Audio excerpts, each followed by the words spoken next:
ভারতের পশ্চিমবঙ্গ থেকে যুক্ত হচ্ছেন সহকর্মী শুভজিৎ পুততুণ্ড। শুভজিৎ, একটু জানতে চাই, এই যে সবগুলো গেট ফারাক্কার খুলে দেওয়া হলো, এর ফলে পশ্চিমবঙ্গের কোন কোন এরিয়ায় এবং বাংলাদেশের কোন কোন এরিয়াতে আসলে বন্যা পরিস্থিতি মারাত্মক আকার ধারণ করতে পারে, কি জানা যাচ্ছে?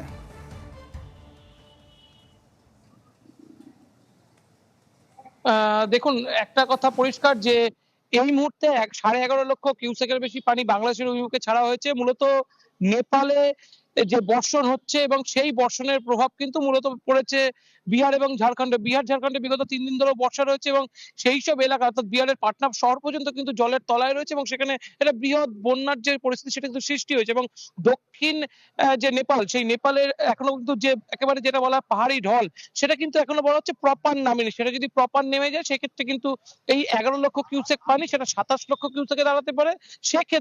সেক্ষেত্রে একমাত্র বলা হচ্ছে যে পশ্চিমবঙ্গের মুর্শিদাবাদ এবং একেবারে যেটা বাংলাদেশের উত্তরাঞ্চল সেটা কিন্তু তলিয়ে যাওয়ার একটা বড় সম্ভাবনা রয়েছে। দক্ষিণাঞ্চলের একাধিক জেলায় প্রভাব পড়ার সম্ভাবনা রয়েছে উত্তরাঞ্চলের বাংলাদেশের ক্ষেত্রে।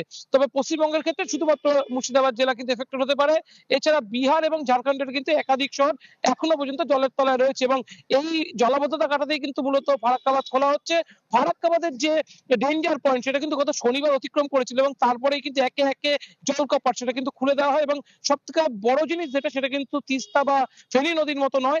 এই ক্ষেত্রে কিন্তু বাংলাদেশ এবং ভারতের একটা যৌথ মেকানিজম সেটা কিন্তু সারা বছর কাজ করে। বিশেষ করে বন্যার সময় এই যে বর্ষাকালীন সময়টা এটা কিন্তু যে ভারত বাংলাদেশের একেবারে নদী যেসব বিশেষজ্ঞ বা নদী কমিটিগুলি রয়েছে বা বাংলাদেশের যে সেচ দপ্তর রয়েছে তাদের সাথে কিন্তু একটা ওয়েল কানেক্টেড রয়েছে এবং প্রতি মুহূর্তের আপডেট সেটা কিন্তু বাংলাদেশকে দেওয়া হচ্ছে। ফলে বাংলাদেশের তরফেও কিন্তু যে প্রস্তুতি সেই প্রস্তুতি রয়েছে এবং ফলে বাংলাদেশের ক্ষেত্রেও যে খুব বড় সমস্যা খুব তাড়াতাড়ি দেখা দেবে ব্যাপারটা এমন নয় এবং তারা কিন্তু বাংলাদেশের নদী পাড়ের যে মানুষ তাদের কিন্তু সচেতন করার একটা পর্যাপ্ত সময় পাবে।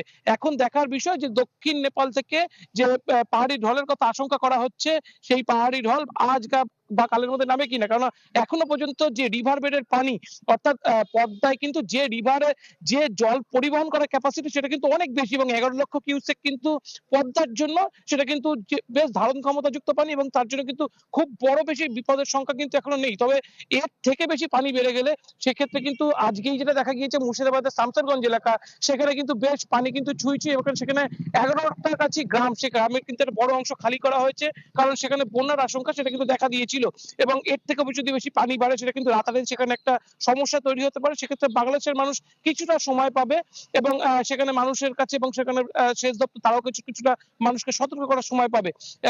এখনো পর্যন্ত একটা জিনিস পরিষ্কার যে পাহাড়ি ঢল নেপাল থেকে না নামলে খুব বড় আশঙ্কা নেই। তবে রিভার বেডে এই মুহূর্তে যা পানি রয়েছে সেটা কিন্তু আজকের জন্য বা আগামী কালের জন্য যথেষ্ট রয়েছে এবং এর বেশি হয়ে গেলে সেটা কিন্তু আশঙ্কা। আতিক। জি শুভজিৎ, অনেক ধন্যবাদ আমাদের সাথে যুক্ত হওয়ার জন্য। সহকর্মী শুভজিৎ পুততুণ্ড যুক্ত হয়েছিলেন পশ্চিমবঙ্গ থেকে।